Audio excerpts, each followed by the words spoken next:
How many men in here actually care? How many men really try their hardest to use every opportunity? You know what? Let me backtrack. I don't want to leave us women out. I don't want to leave you out. But how many men and women actually care about your brother or sister's salvation? You actually care about their situation, about their circumstances so much that you would decide to bring them to where the healing is. Picture this. Can you imagine what your life would be like if someone had never reached out and cared for you? Imagine that. Can you imagine where you would be if someone didn't throw a lifeline out to you right when you was there on the edge of your breaking point? What would you be if nobody actually cared for little old you? If nobody cared enough to drag you to church every Sunday. I'm talking about Sunday school, afternoon service, and night service. If someone hadn't made you spit out your gum, someone never made you sit upright, stop talking, stop passing notes, fix your clothes, button up your suit, fix your zipper, comb your hair.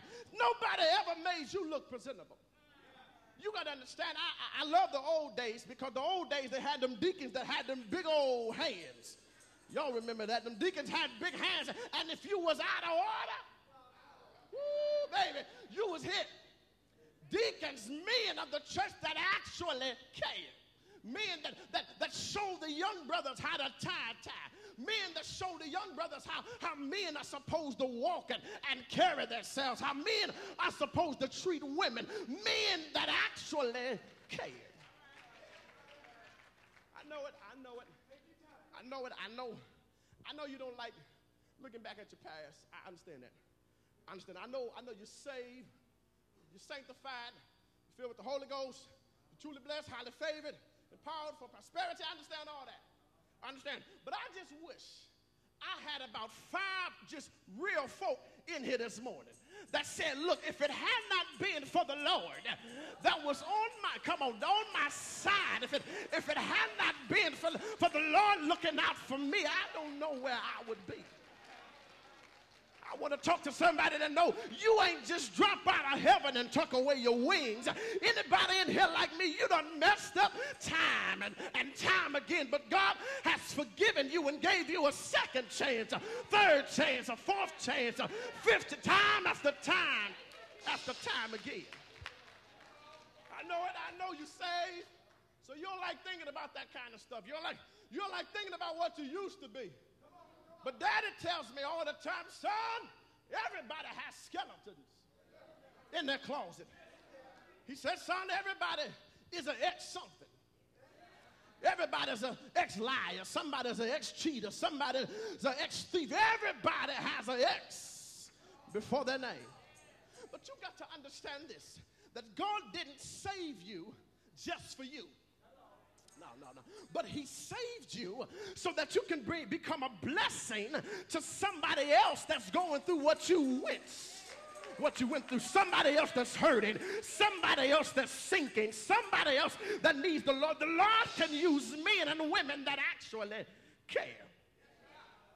God can also use men who care enough. This one might get me in trouble, Pastor. That care enough to work together. Look at the text. Text says, it shows us 4 men carrying this man's bed. 4 men carrying one man's bed. All right, you gotta see what's in the text. Each man carried a corner. There's 4 corners to a bed. Each man has their own corner, working together like soldiers to get their boy that they care enough to Jesus. My brothers and sisters, you don't have to work alone. You ain't always got to do the work by yourself. You ain't always got to be in that situation by yourself. You can accomplish so much more if we just learn to work together.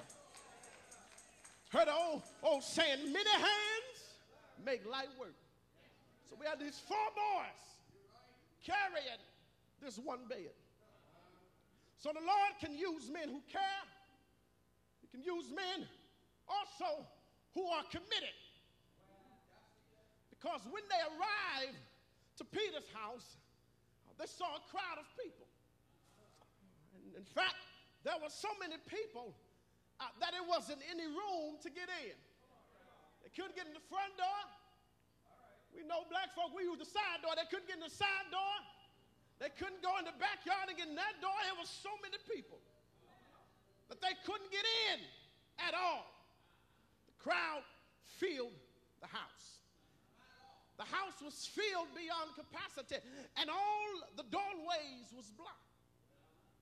But these men were so committed to this man's, to their boy's condition, to getting them healed, to get so committed to him receiving a breakthrough, committed to getting him to Jesus, so committed to him being delivered, that what they did, and the text says that they tore a hole in the top of the roof. Let me ask you a question real quick. How many of you would go out your way for your boy, your friend, your girlfriend, your sister, your brother, if you know the hospital field and you can't get in? It's a crowd of people outside the hospital, but listen, it's between life and death for your friend. How many of you going to do whatever it takes to get him in there to get healed? These men were committed to their boy's circumstance. That takes a real man to be committed to another man's commitment. That takes a real man to be committed to another man's circumstance, committed to another man's healing, committed to another man's breakthrough. These men were committed. So we can use men who are committed to work, this church and his people, men who don't always need a handout, men and women who don't need to be bribed and begged to do something in the church. You know, men that don't need a title, men that don't need a position. You understand what I'm saying? Men that don't need their name printed on the program. Real men that's just committed and say, Lord, use me in your service any way you need me, anyhow I'm willing. My name ain't got to be called, Lord. I just want to work for you. I don't need no recognition, Lord. I just want to do your work. I don't need no title, Lord. I just want to work for you. The Lord can use men who care and men who are committed. All right, but it's good to know, and it's good to know that he can also use men who are crippled, because what we see is based on the faith of the 4 boys of his boy. It was based on their faith that this paralyzed man was healed. All right, and since nobody really want to tell the truth today, I'm a living witness. I'm a living witness. I'm a living witness that God can use people like me.